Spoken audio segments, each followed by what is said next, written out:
গ্যাসের সংকটে বন্ধ কারখানা, সিএনজি স্টেশনে দীর্ঘ লাইন আর বিদ্যুৎ ঘাটতিতে হাজার হাজার মেগাওয়াট লোডশেডিং। মহেশখালীর এলএনজি টার্মিনালে আগুনের প্রায় 2 সপ্তাহ পর আবারও জাতীয় গ্রিডে গ্যাস সরবরাহ শুরু হয়েছে। চাপ কিছুটা বাড়ছে, কমছে ভোগান্তিও।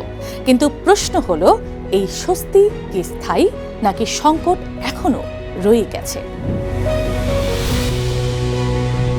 গত 21 জুলাই মহেশখালীর এক্সিলারেট এনার্জির ভাসমান এলএনজি টার্মিনালে অগ্নি দুর্ঘটনার পর বন্ধ হয়ে যায় টার্মিনালটি। বৃহস্পতিবার ভোর 3টা 10 মিনিটে প্রায় 2 সপ্তাহ পর আবারও শুরু হয় গ্যাস সরবরাহ। শুরুতে পাওয়া যায় 11,50,00,000 ঘনফুট। ধীরে ধীরে সরবরাহ বেড়ে সেদিন সন্ধ্যার আগেই পৌঁছায় প্রায় 30 কোটি ঘনফুটে। তবে এখনও চালু হয়নি পুরো টার্মিনাল। টার্মিনালের 2টি বয়লারের একটিতে আগুনে ক্ষতি হয়েছে। অক্ষত বয়লারটি দিয়েই আপাতত চলছে সরবরাহ। তবে ক্ষতিগ্রস্ত বয়লারটি চালু করতে যন্ত্রাংশ আনা হচ্ছে বিদেশ থেকে। দেশে প্রতিদিন গ্যাসের চাহিদা প্রায় 380 কোটি ঘনফুট। স্বাভাবিক সময়ে সরবরাহ করা হয় সর্বোচ্চ প্রায় 270 কোটি ঘনফুট। এক্সিলারেট বন্ধ হওয়ার পর সরবরাহ নেমে এসেছিল প্রায় 215 কোটিতে। বৃহস্পতিবার আংশিক সরবরাহ শুরু হওয়ায় তা বেড়ে দাঁড়িয়েছে 245 কোটি ঘনফুটের বেশি। অর্থাৎ পরিস্থিতির উন্নতি হলেও চাহিদার তুলনায় ঘাটতি এখনও প্রায় 135 কোটি ঘনফুট। আর এই ঘাটতির সরাসরি প্রভাব পড়েছে বিদ্যুৎ উৎপাদনে। গ্যাসের স্বল্পতায় গ্যাস ভিত্তিক বিদ্যুৎ কেন্দ্রগুলো পূর্ণ সক্ষমতায় চলতে পারেনি।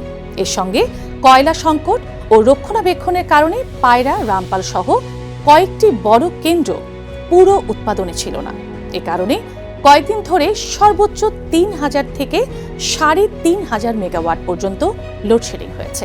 তবে গত বৃহস্পতিবার বৃষ্টির কারণে চাহিদা কমে পরিস্থিতি কিছুটা স্বস্তিদায়ক হয়। বিকেল 5টা পর্যন্ত সর্বোচ্চ লোডশেডিং নেমে আসে প্রায় 325 মেগাওয়াটে।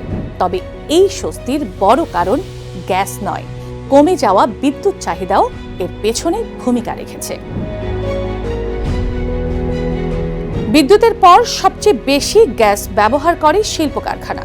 স্বল্প চাপের কারণে সাভার, আশুলিয়া, গাজীপুর সহ বিভিন্ন শিল্পাঞ্চলে উৎপাদন ব্যাহত হয়েছে। সবচেয়ে বড় ধাক্কা এসেছে নরসিংদীতে। ব্যবসায়ী নেতাদের দাবি, গ্যাস ও বিদ্যুৎ সংকটে জেলার অনেক টেক্সটাইল, ডাইং ও স্পিনিং মিল প্রায় বন্ধ। শিল্পাঞ্চলটিতে প্রতিদিন 400 থেকে 500 কোটি টাকা পর্যন্ত আর্থিক ক্ষতির দাবি করেছেন উদ্যোক্তারা। কোনো কোনো কারখানায় যেখানে প্রয়োজন প্রায় 10 PSI গ্যাস চাপ, সেখানে মিলছে মাত্র 1 থেকে 2 PSI।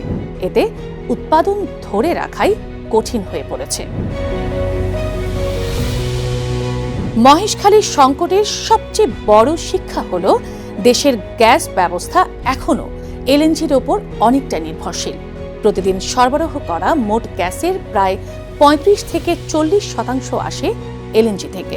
এতে একটি টার্মিনালে বড় ধরনের সমস্যা হলেই তার প্রভাব ছড়িয়ে পড়ে বিদ্যুৎ, শিল্প, পরিবহন ও আবাসিক খাতে। এর আগেও ঘূর্ণিঝড়ে সামিটের টার্মিনাল দীর্ঘ সময় বন্ধ থাকায় এমন ঝুঁকি সামনে এসেছিল।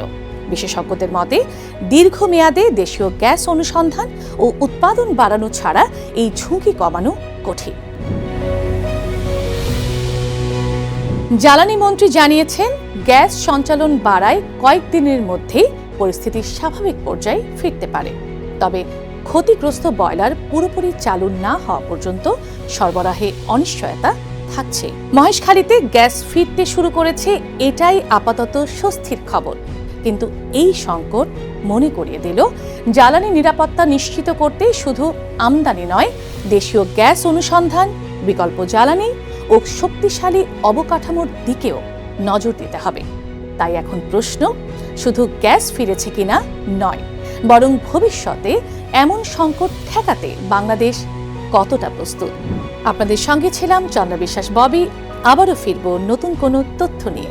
ততক্ষণ পর্যন্ত সময়ের সঙ্গে থাকুন।